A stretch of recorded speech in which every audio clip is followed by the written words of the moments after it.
Hey everybody, welcome to my channel. My name is Brian. Today we're getting back on the 76-77 Jeep CJ-5 project.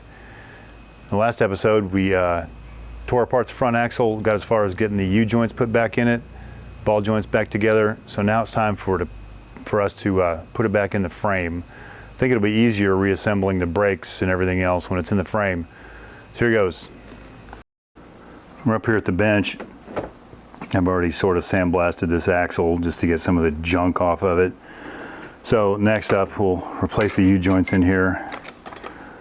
These U-joints, there's the new one, has little clips that go on the inside that snap into here, and that's what holds them in.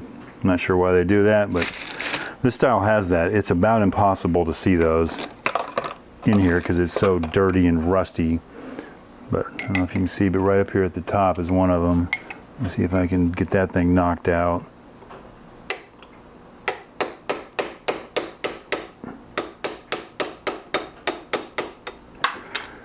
I feel like that one broke in half. I kind of got this one down here started.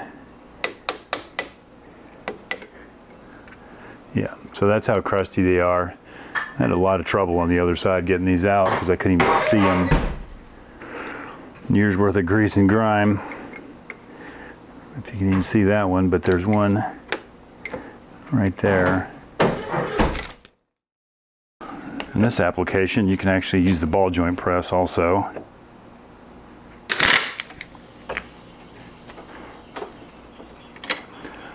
So now I can pull that cup off. I mean, they actually don't look terrible, but we're going this far. So now that one's that far in, I need to push this cup the other direction and out.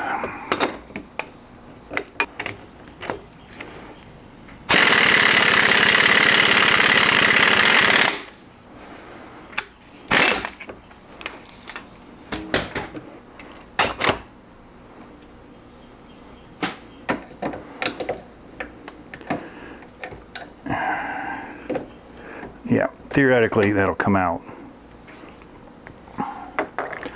Now we should be able to repeat that procedure with this one.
So I think there was still part of a clip stuck in that side. So I had to push it back the other way until that fell out. Of course, now this whole thing's flaming hot.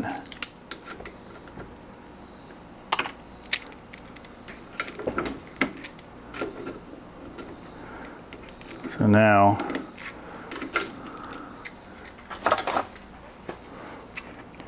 I probably have to push this whole thing all the way back to the other side now that that piece of clip came out.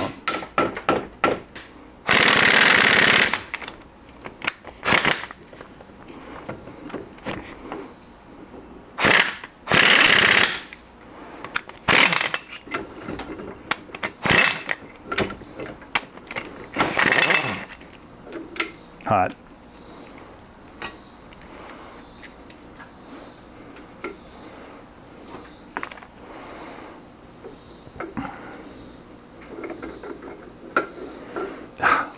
Finally.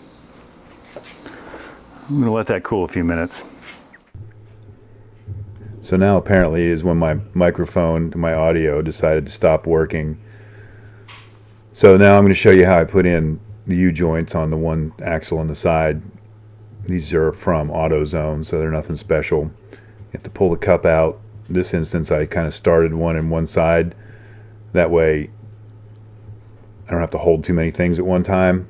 So you can kind of get that knocked in a little bit and then slide the cross in and get it in the one cup. Start the cup from the other side. We'll make sure you're kind of square. Get it knocked in just a little bit, pushed in, whatever you can do. And that way you want it engaged in the needles in both sides of the yoke. That way you know it's square and then your needles have fallen over, or they won't be able to fall over. And then you can beat on them a little more and get one side in like I did in this instance. Got it in far enough that I could put the clip in. Sometimes you can just pound it in with a hammer. Sometimes it takes a chisel to get a little extra purchase on it. So now that that one's in, I can flip it over and pound against it, knowing the opposite side is not going to move, and can knock it in or sometimes squeeze it in with the vise. I wasn't having much luck doing that, so I was able just to knock it in and then get the clip on it. For the other half, it's kind of the same principle. Here though, the grease fitting's in the way of putting the yoke on from one side, so it'll go the other way. And then again, slide the cups in, squeeze it together, kind of sped it up right here, knock it in, put the clips in it, and you're good to go. The inner axle shield is just a metal shield, I guess, keeps dirt out of the axle tube. This one's pretty deteriorated, so I was able to actually find new ones, and I just use a chisel to knock it off. You could probably use a cutoff wheel or a sawzall or hacksaw even to split it and get it off, but I was able to get in there with a chisel and sort of half destroy it, knock it off. You can see the new one there is considerably larger. I just used a wire wheel on a drill, knock some of the rust off that was stuck between there, clean it up a little bit, slide the new one down on. This might have been a little easier without the U-joints installed already, because it was kind of hard to get started. Kept wanting to twist and flip, so took the air chisel just to get a little closer action on it, get up in the corner and try to get it to start on that raised area. So once I got it to start with the air chisel, it wasn't quite square, so I had a piece of ABS plastic pipe I put over it and then knocked it on with a dead blow hammer, and that straightened it up and kind of squared it up. I still couldn't really push it all the way, so I used one of the pushing tools from my ball joint press, which was the right size, and put that down on there, and then was able to get a little strike on it and get it knocked on there.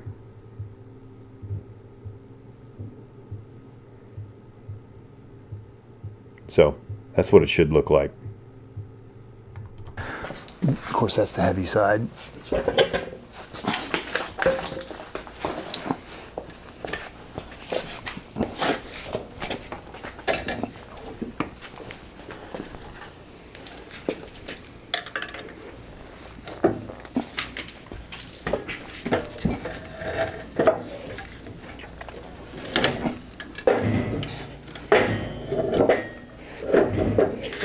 All right, that'll work.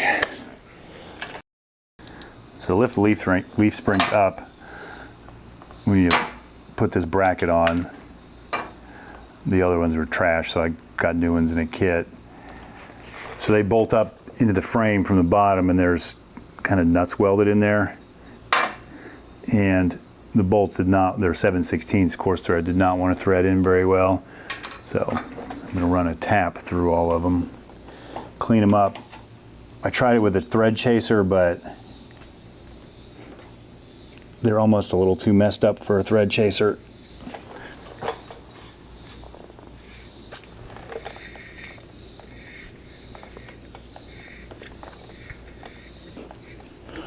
Pretty sure I had to torch these to get them hot to get them off.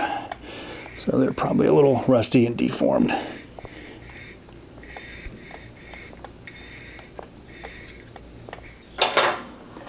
Now a regular 7/16 coarse thread bolt should thread in.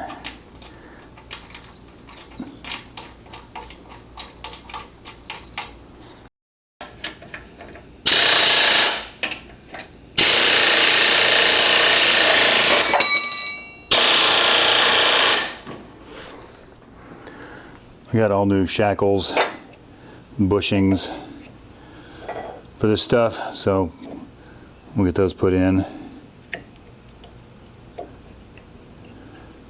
So I'm gonna have to lift that spring up and get this shackle pushed through both eyelets at the same time with the axle in here. So let's see how that works out.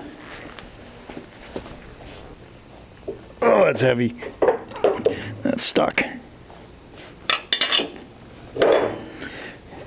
It's a little better.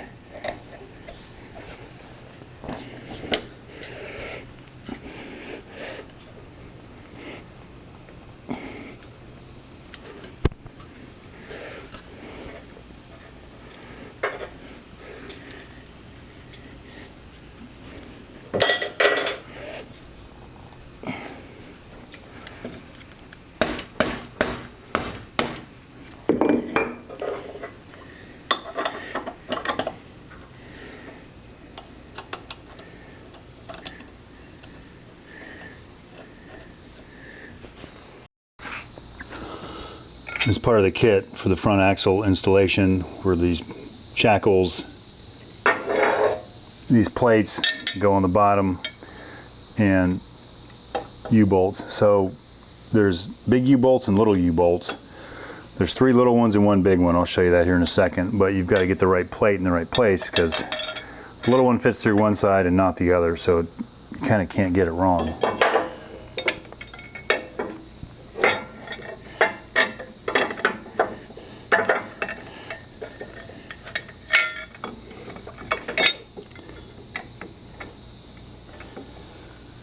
It also comes with washers, nuts.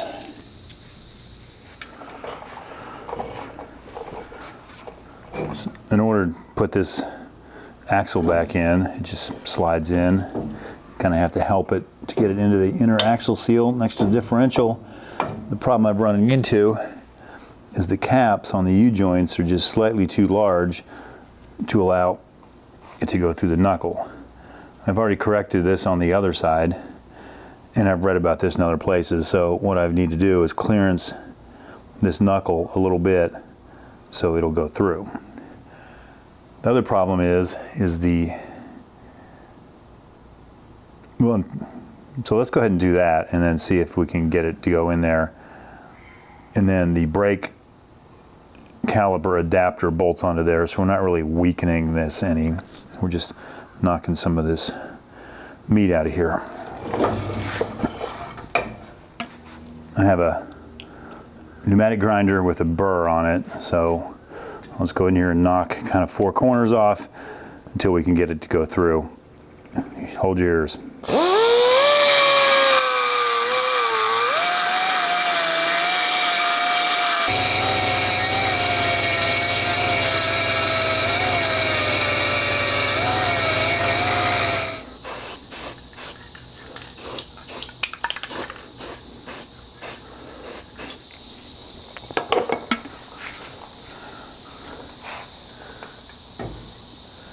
It's dried for a little bit.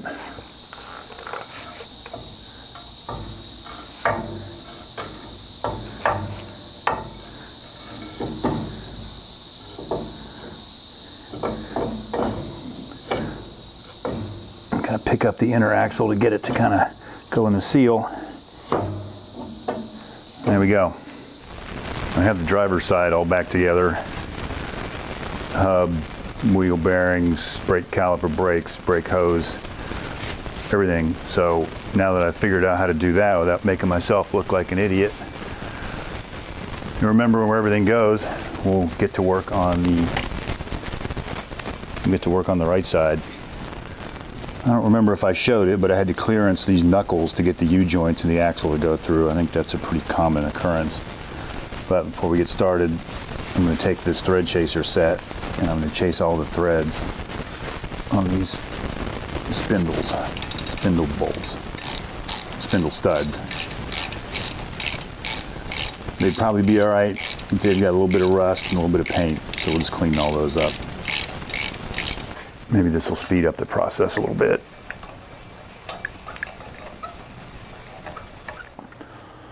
So they're all done. This brake caliper bracket has a bolt that goes in there that holds the caliper on. We might as well chase those threads while we have the machine out. While we have the kit out. Spindle goes on first, and then the caliper bracket, then the dust shield. Anyway, I need to clean this up, and I got bearings and seal, or a bearing and seal to go in here. And from the destruction of getting this thing off, kind of peeled up the edge of this flange, and that's a machine surface. There's a couple dings in it. Some may have already been there, but that, and if you remember, the nuts were chiseled on, so the threads here will need cleaned up too.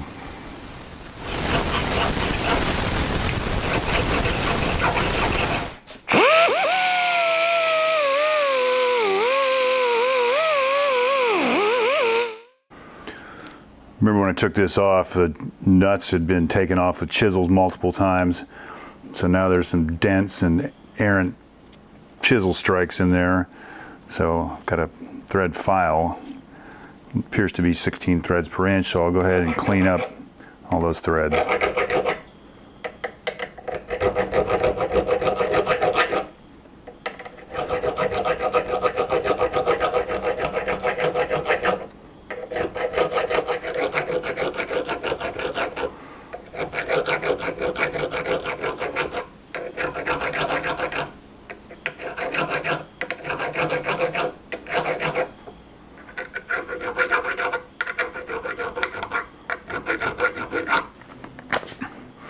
I have a new kit with the nuts and the washers and everything that goes in here.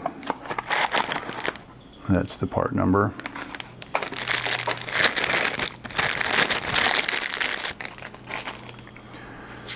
So we'll just test, make sure it's going to work. We'll see if we got to file any more or any different areas.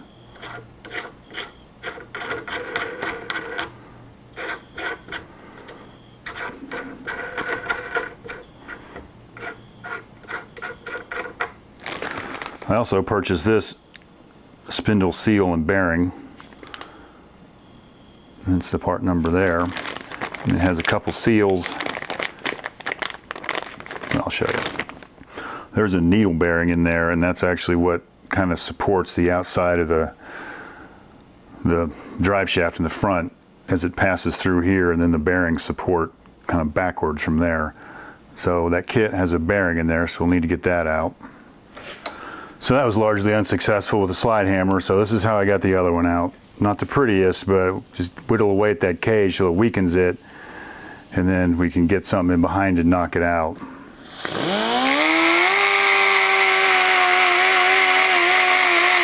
Need to kind of get through the race first.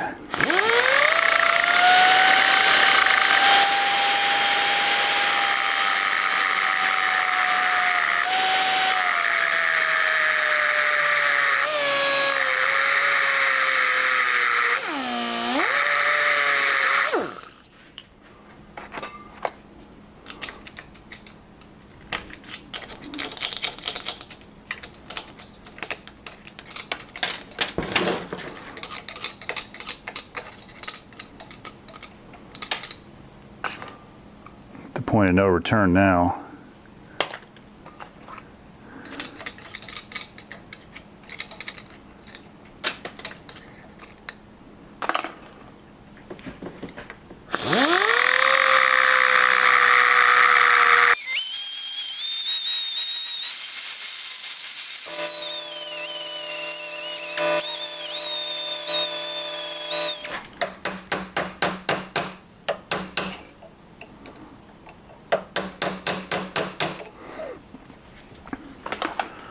And see, the problem if you try to come in through the back, you know, maybe you can catch a little bit of it.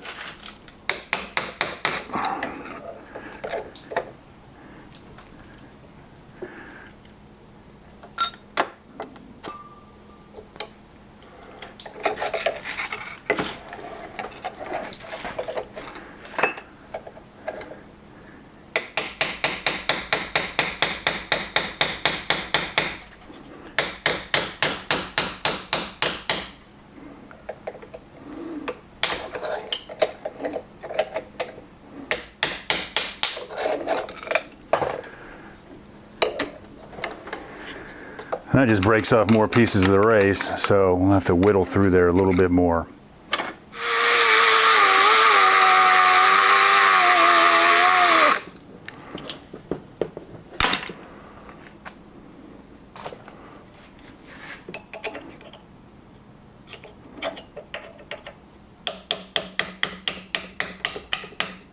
Success.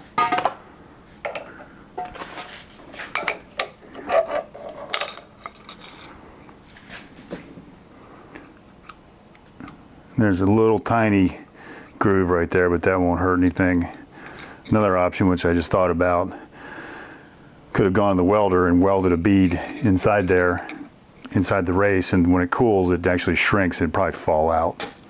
Wish I had thought of that earlier. In the kit is a new needle bearing. It has sort of a rounded side and a flat side. It shouldn't really matter. I'm going to go ahead and put the rounded side down in so I have something flat to push on.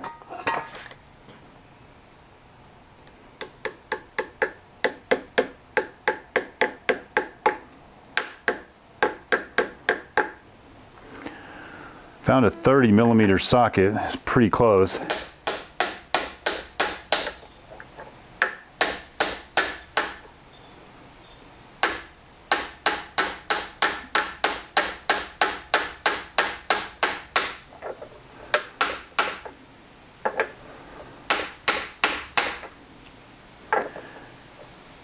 But then it's slightly too big. This is a 34 that has a step in it. See what that does.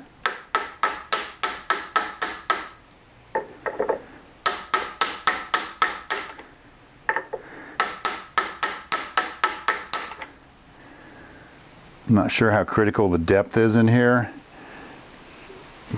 The race, or the machine surface on the stub axle's pretty long, so this has some space.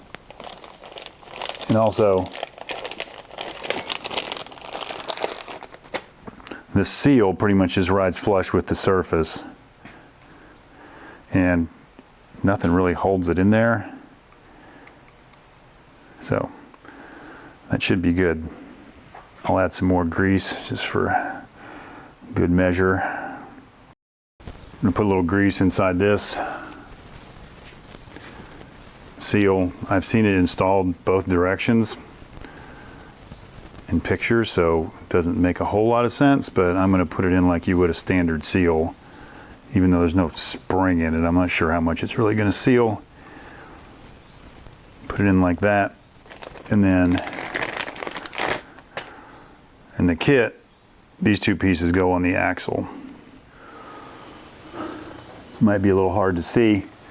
There's this plastic washer in the kit. It has a chamfer on one side.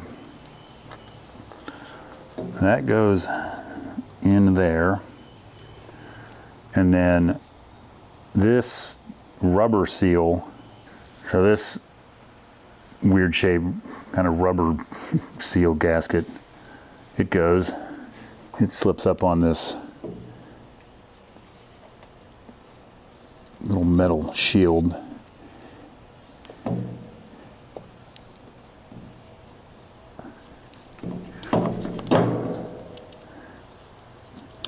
Like so, and I guess this is their interpretation of what's going to seal all this.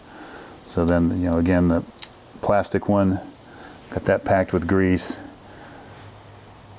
This will slide on, and I just put the keyway towards the top.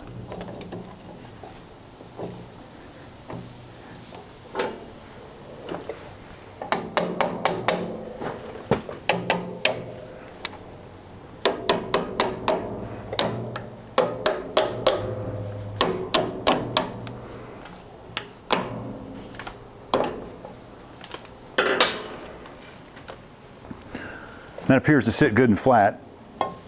The disc, or the caliper bracket, whatever it's called.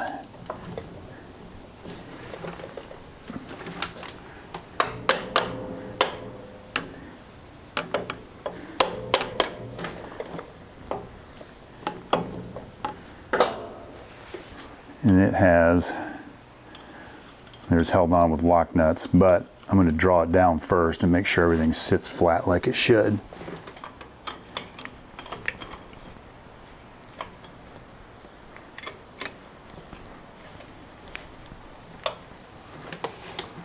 All right, that looks pretty good. Sort of pulled that spindle up into this. And now, the dust shield, which will be an upgrade because the ones previously there was no trace of them, so they must have rotted off a long time ago.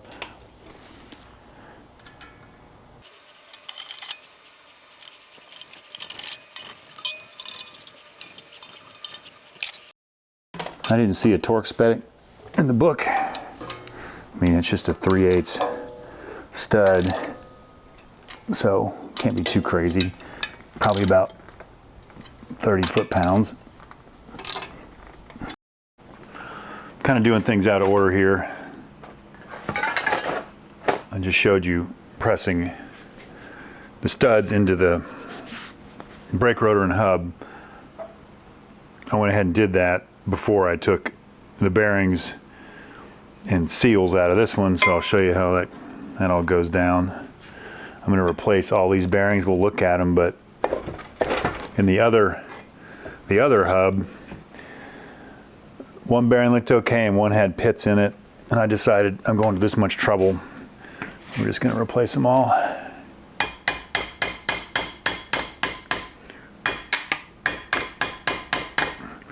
The seal pull normally yanks these right out.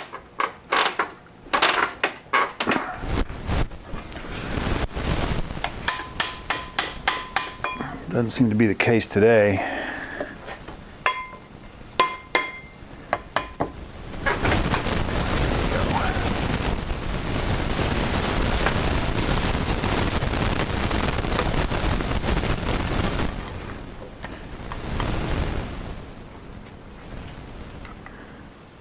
These don't look terrible, but as filthy as they are, that was one of the other ones. This is the one that actually had some small pits in it. They're not cheap, but they're possibly original, so we'll just replace them all. And this grease is nasty, so let me get all that cleaned out of there. So down in here, you can maybe be able to see it from over there, there's kind of a little notch in the casting, and there's one below too, and that's how you can get a punch in behind into the race and knock it out. Usually you can just, there's one on each side, you can switch sides.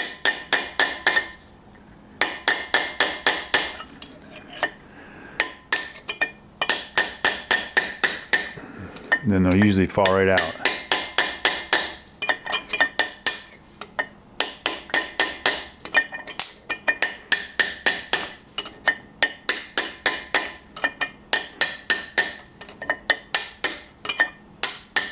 Here goes.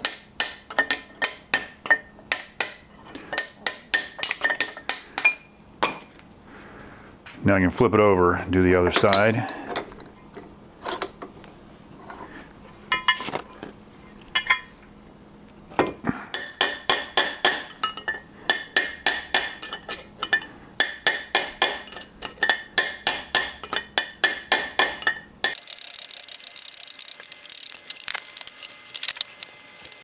These are the bearings my little Napa sold me. I believe the 35 is going to be the outer.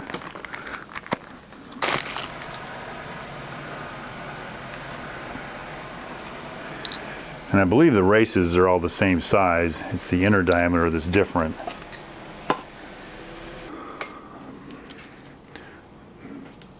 So the outer diameter is fairly close. The width is different, and obviously the hole size is different. So this one, which should be the 50, goes on the inside so it can slide onto the hub. I have parts of a bearing installer set that we'll use. This is the closest one I have.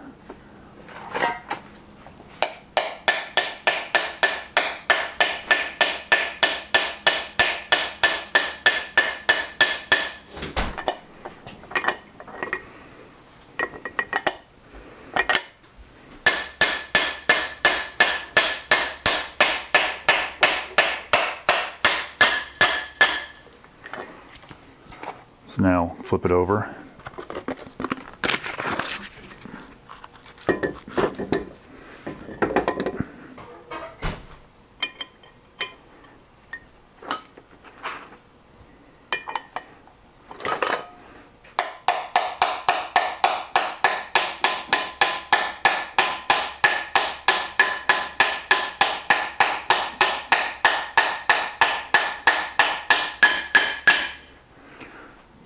You heard it change tone, that was it going all the way.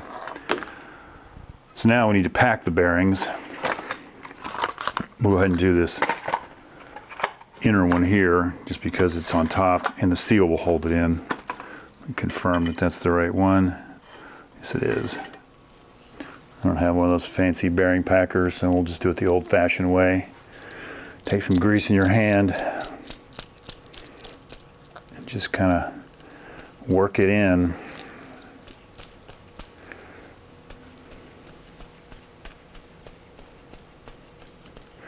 Until you see it squeeze out the top like that.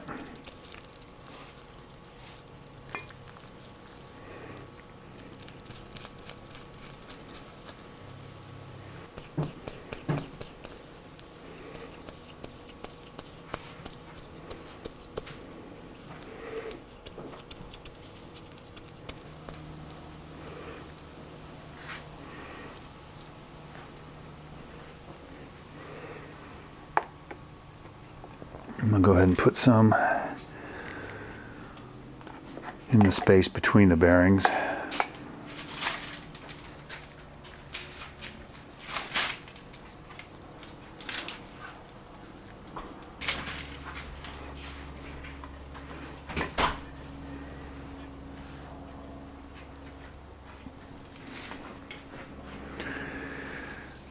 And just kind of make sure it's got grease on top here. Now I can take these off. This should be the seal for this.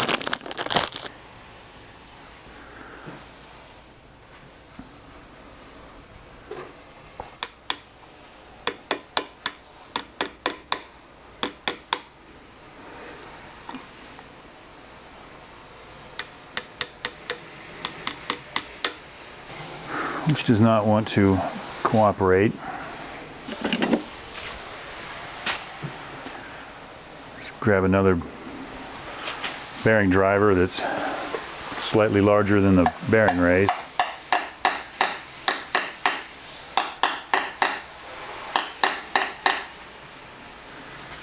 I had this problem with the other one, it didn't really want to start. There we go.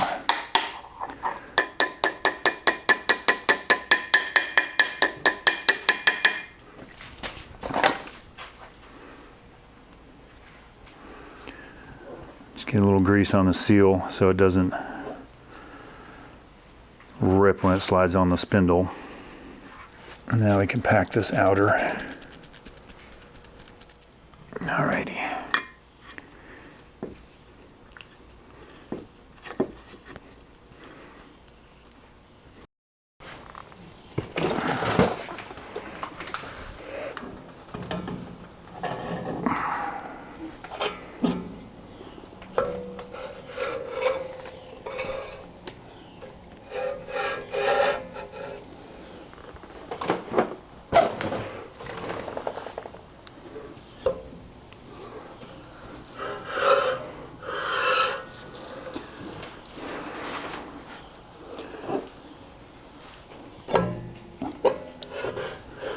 that's not good.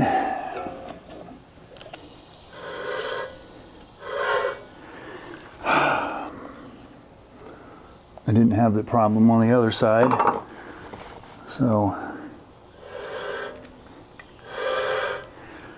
see if I can figure out what's rubbing.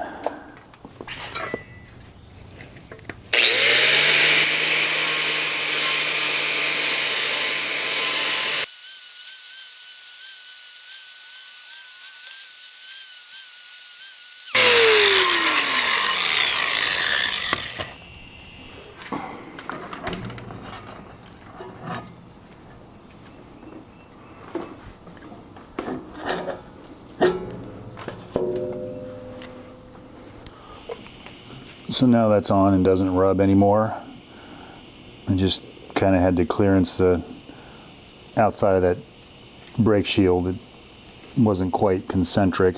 So next up is this flat washer with the little key molded into it. Goes in the slot. And then one of the new nuts.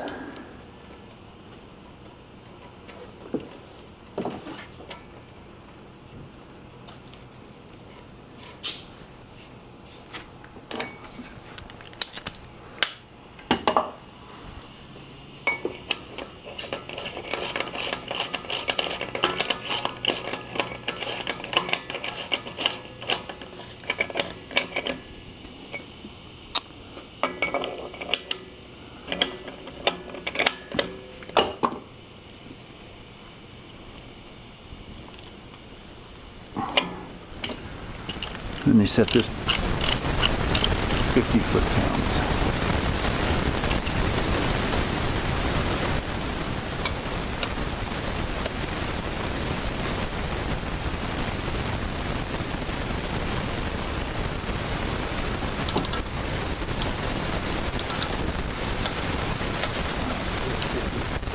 Pretty tight. And the book says to back it off a third of a turn. So we're basically going to go to this point in the socket. We'll go one hole flat, so we'll move this point up to there. That's all there is to it.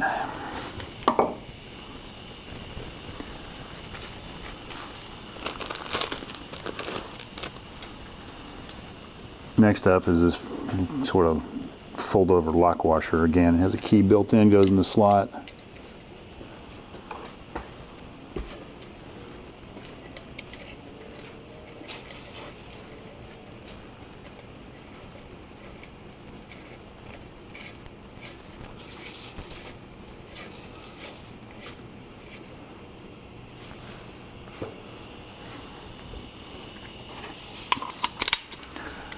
And I believe that one is also 50 foot-pounds. Although the other one's jammed in there, it shouldn't really have any effect on it.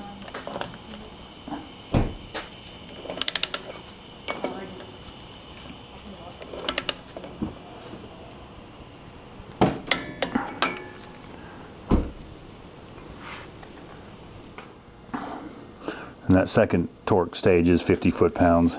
So now we just need to bend over one of these tabs to act as a lock nut. I'm not sure what the easiest way to do that is.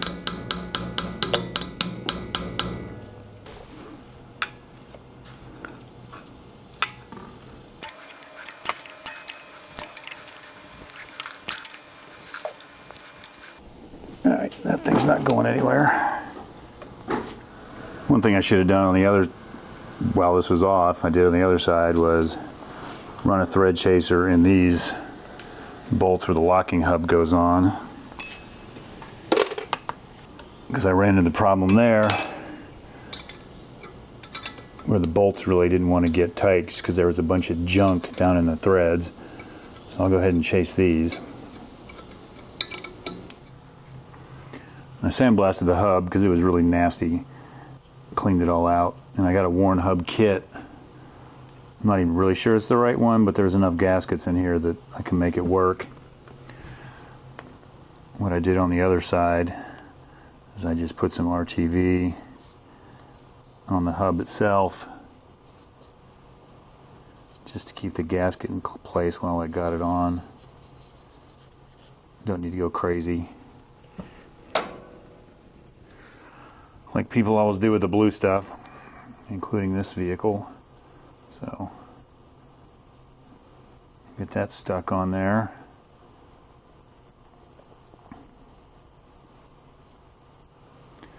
And then this will slide on.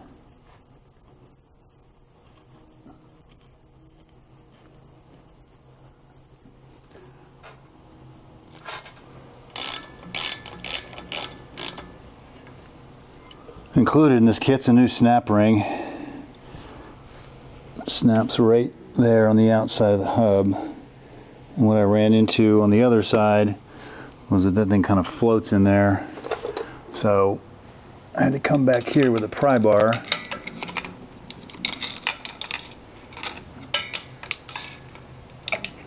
and sort of pry out on the axle to expose that snap ring groove.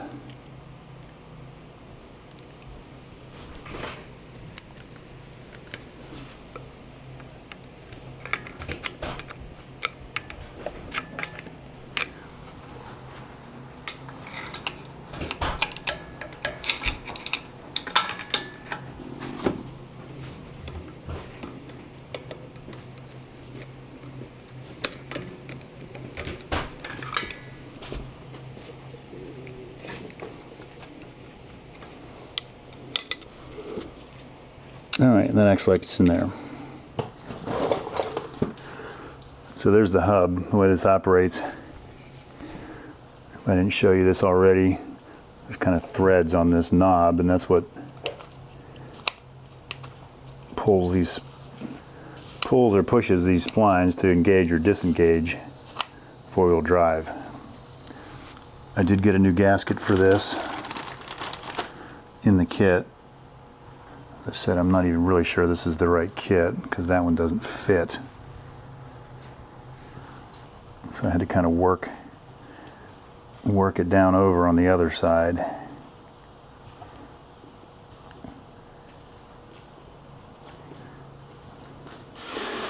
It doesn't exactly cover all this stuff, but I guess it really doesn't matter. All right, I got what I assume to be enough grease in there.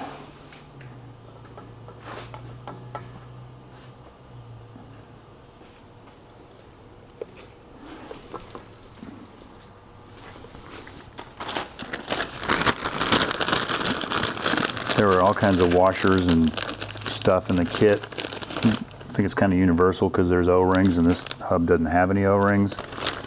So anyway, it came with new screws.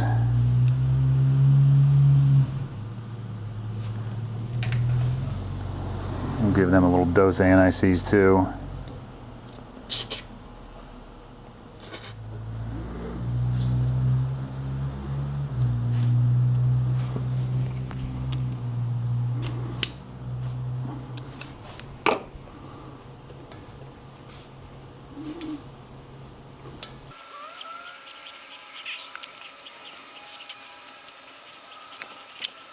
Okay, so there's a dot and an arrow right there. It's in 4x2. So now I should be able to roll it all the way around, and that should engage the hub and allow the drive shaft to turn, which it is. There's the part number for this. I believe this might actually be called the tie rod, which is what goes from side to side on the steering. We can come over to this front axle originally out of that frame to remember where all this goes. So that tie rod we're looking at goes from the back hole to the, actually this is upside down, but it goes from the back hole to the only other hole on that side. If anybody needs a Dana 20 front axle, I'll make you a great deal.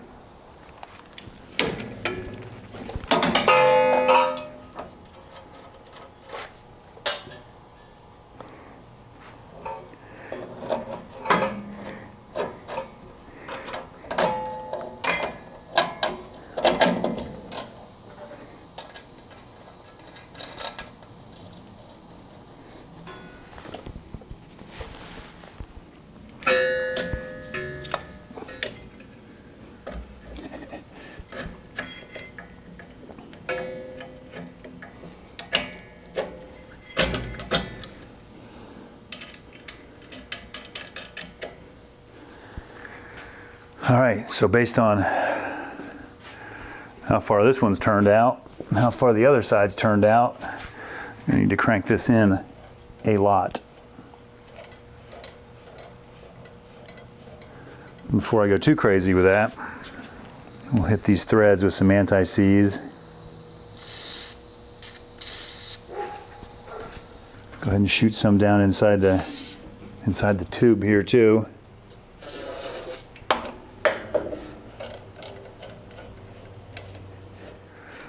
So they're fairly parallel. I'll leave all this loose. For now, this will just help being able to push it around with the front steering actually tied together. Before we can get too far away from the front axle, I have not replaced that pinion steel yet. I believe this to be the correct one. Let's see how that works out.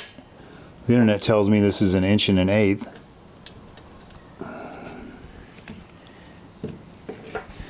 Also tells me to torque this to 210 foot-pounds, so that leads me to believe there's no crutch sleeve in there, so we can just take it off and put it back on. And the book also told me 210 foot-pounds, so let's see if she'll come off.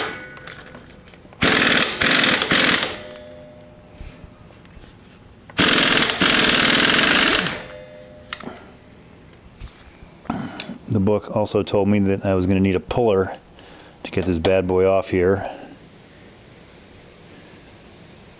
So, I guess I tend to believe that, so let me get a puller together. I have a 2-jaw puller rigged up here.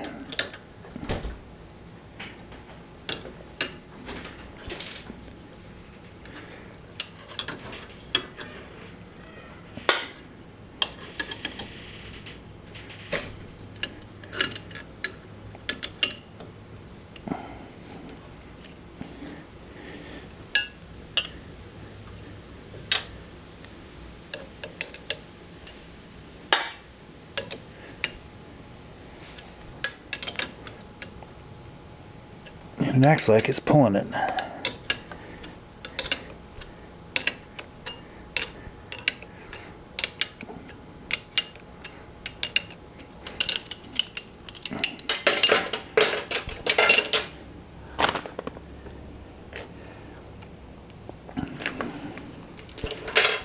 We can see if it looks like we're even close. Looks like we're pretty good. All right, you clean this up and then we got to pop that out of there. The book calls for a special tool to get this seal out. We'll try the good old hook puller. So that was pretty effective. All right, so looks like it goes in just like that. And there was some question about the wrong one, right size, whatever. Looks like we're pretty good on this one. There's like an oil slinger that stays in there. There's already grease in that seal, so I just need to find something to kind of help me knock this diameter in there. I really don't have anything that big, so maybe we'll get lucky.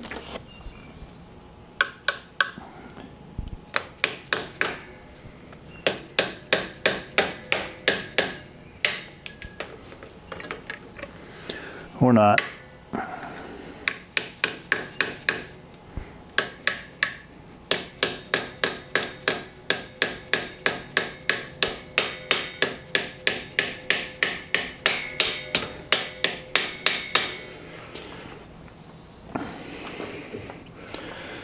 That was incredibly easy. Something's probably going to go horribly wrong.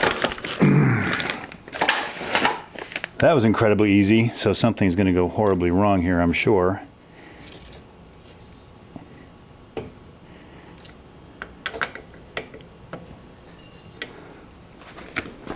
Put a little grease on there.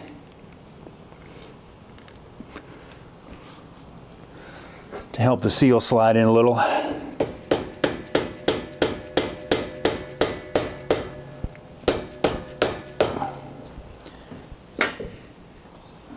Put this slimy nut back on. This appears to be a self-locking nut. Give her a few ugga-duggas.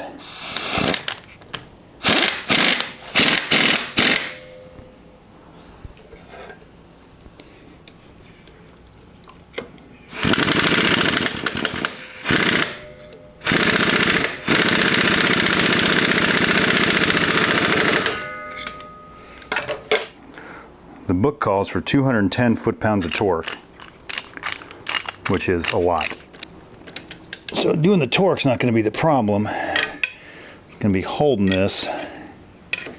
It's going to probably prove to be difficult.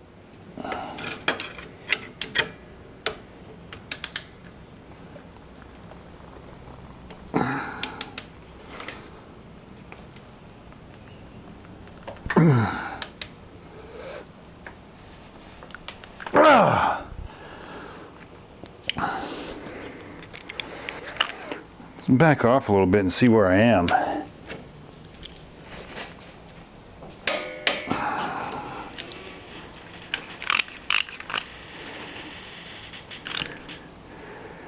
There's 190.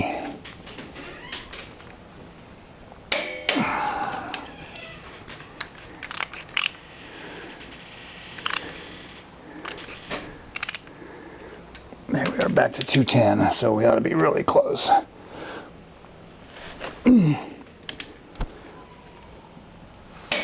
Oh. This torque wrench is rated for 250, so we're getting up there. All right, feels good. So just out of curiosity purposes, I've locked in both the hubs, and everything's turning. So in case you haven't noticed, this video is getting a little bit long.